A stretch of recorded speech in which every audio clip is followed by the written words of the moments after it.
আমার সামনে উপবিষ্ট আমার গণমাধ্যম কর্মীর যেসব ভাইরা আমাদের ডাকে সাড়া দিয়ে আমাদের সংবাদ সম্মেলনে এসেছেন, সকলকে জানাই ঐক্যবদ্ধ নতুন প্রজন্ম প্যানেলের পক্ষ থেকে আন্তরিক ধন্যবাদ।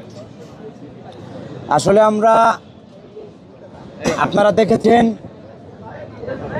আমাদের তফসিল ঘোষণার পর থেকে আমরা যে আনন্দমুখর পরিবেশে রাকসু উদযাপন করার জন্য প্রস্তুত ছিলাম। আপনারা দেখেছেন আমরা সকল প্যানেল সৌহার্দ্যমূলক আচরণের মধ্যে প্রচার প্রচারণা করেছি। গত রাত্রে আমাদের বিশ্ববিদ্যালয়ে কিন্তু আমরা পুরো বিশ্ববিদ্যালয় জুড়ে আমরা কিন্তু আনন্দ করেছি, উল্লাস করেছি। আমরা বলেছিলাম এটি রাকসুর চাঁদ রাত। আমরা আশা করেছিলাম যে ৩৫ বছর পর যে রাকসু অনুষ্ঠিত হতে যাচ্ছে এবং ১৭ বছর আমরা গণতান্ত্রিক পদ্ধতিতে ভোটাধিকারবিহীন, তো এই ১৭ বছর পরে যে ২৪-এর গণঅভ্যুত্থানের পরে ২৪-এর স্পিরিট ধরে রেখে আমরা একটি অবাধ, সুষ্ঠু এবং গণতান্ত্রিক পদ্ধতিতে নির্বাচনের পরিবেশ পাব। সকাল থেকে আপনাদের সাথে আমরা কথা বলেছি। আমরা কিন্তু সকালের প্রথম দিককার সময়ে সুষ্ঠু পরিবেশ ছিল, আমরা গণমাধ্যমকে জানিয়েছি পরিবেশ সুষ্ঠু, কিন্তু পরক্ষণেই আপনারা গণমাধ্যম কর্মীরা আপনারা দেখেছেন যে আমাদের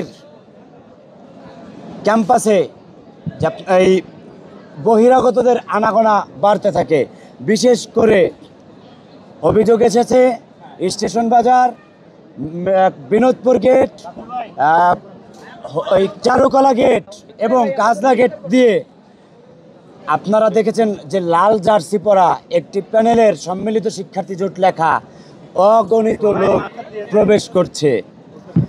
বহিরাগতদের এভাবে তাদের প্যানেলের টি শার্ট পরিয়ে ক্যাম্পাসে ঢুকিয়ে অস্থিতিশীল পরিবেশ সৃষ্টি করার পায়তারা চলছে।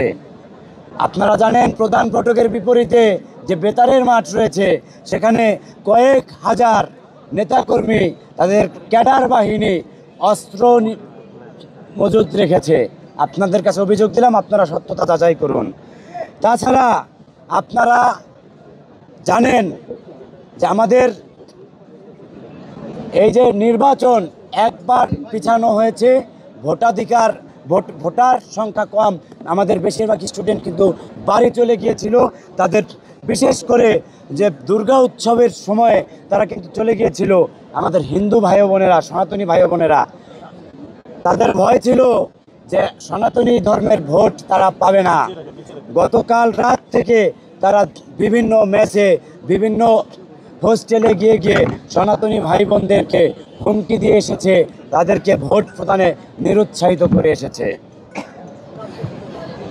যদি সনাতনী কেউ ভোট দিতে আসে তাহলে তাদেরকে হুমকি দিয়ে এসেছে, তাদের একাডেমিক লাইফ হুমকিতে পড়বে। তাছাড়া ভুয়া সাংবাদিক সেজে ক্যাম্পাসে অনেকে অবস্থান করছে, প্রশাসনের কাছ থেকে ভুয়ো কার্ড নিয়ে, তাদের কোনো আসল অরিজিনাল সাংবাদিক বা প্রেস কোনো কার্ড নেই, প্রশাসনের কাছ থেকে ভুয়ো কার্ড নিয়েছে। শিবিরের সাবেক সভাপতি আশরাফুল ইসলাম ইমন, তিনি কোন সাবেক সভাপতি রাজশাহী বিশ্ববিদ্যালয় শিবিরের, তিনি মিডিয়া কার্ড নিয়ে, সাংবাদিক কার্ড নিয়ে ক্যাম্পাসে প্রবেশ করেছে। তাছাড়া আপনারা দেখবেন ছাত্রী সংস্থার মেয়েরা তাপসী রাবেয়া হলের যে ভোট কেন্দ্র, সেই ভোট কেন্দ্রে কৃত্রিম জটলা তৈরি করে রেখেছিল সকাল থেকে। আমাদের ঐক্যবদ্ধ নতুন প্রজন্ম প্যানেলের যারা আছেন তারা বারবার অভিযোগ দিয়েও এর প্রতিকার কিন্তু পায়নি, প্রশাসনের কাছে দিয়েছে। এবং আপনারা জানেন রোভার স্কাউট নামের বা বিভিন্ন যে স্বেচ্ছাসেবী সংগঠন, তারাও কিন্তু শিবিরের হয়ে ভোট চাচ্ছে ভোটারদের কাছে। 2 জন এর মধ্যে কিন্তু কয়েকজন প্রমাণ সাপেক্ষে আমরা ধরিয়ে দিয়েছি, যার কারণে তাদেরকে কিন্তু দায়িত্ব থেকে অব্যাহতি দেওয়া হয়েছে। এই হলো ক্যাম্পাসের এই যে শিবিরের অর্থাৎ এই সম্মিলিত শিক্ষার্থী জোটের তৈরি করা এই অস্থিতিশীল কিছু পরিস্থিতি আপনাদের সামনে তুলে ধরলাম। এবং আপনাদের মাধ্যমে আমাদের যে প্রশাসন অর্থাৎ নির্বাচন কমিশন, তাদের কাছে তুলে ধরলাম।